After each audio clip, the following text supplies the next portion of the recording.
Hello everyone! Andito na naman ang inyong lingkod upang maghandog ng panibagong lulutuin. At naiisip kong iluluto ngayon ay ang grilled liempo. Dahil nan maaga akong namili, kaya ito dumating ako agad. Hinugasan ko na rin yung mabot at nakahanda na rin yung pang-marinate ko. Gaya ng toyo, kalamansi, bawang, ground pepper, and brown sugar. Kung wala kayong kalamansi, pwede namang lemon. Kung wala namang lemon, pwede namang suka. Kung wala, edi wala. Pala kayo dyan. Inumpisahan ko ng binabas ang liempo. Siguraduhin nakababad lahat. Harap, likod, at kunting masahe naman na para ka nagmamasahe sa jowa mo.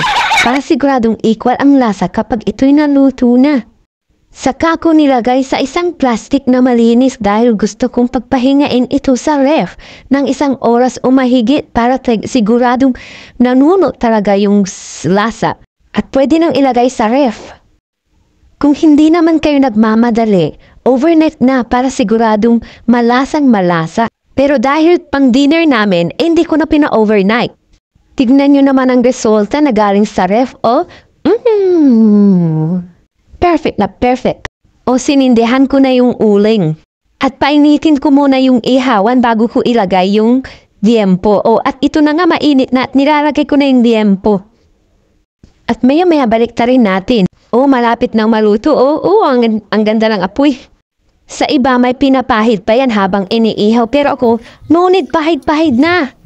Dahil sigurado akong malasang malasa at juicy ang liempo ko.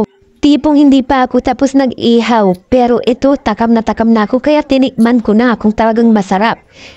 Totoo naman, talagang masarap talaga, malasan malasa kahit wala na yung pinapahid na sauce dyan. At juicy pa. Ang simpleng version ko ng grilled liempo, pero yummy at juicy, kita naman at mapapakain ka talaga ng todo. Happy tummy! Happy eating time! See you on my next vlog again. Thank you! This is now my version of cooking marinated grilled liempo. Pwede natin isawsaw sa kalamansi at tuyo na may sili.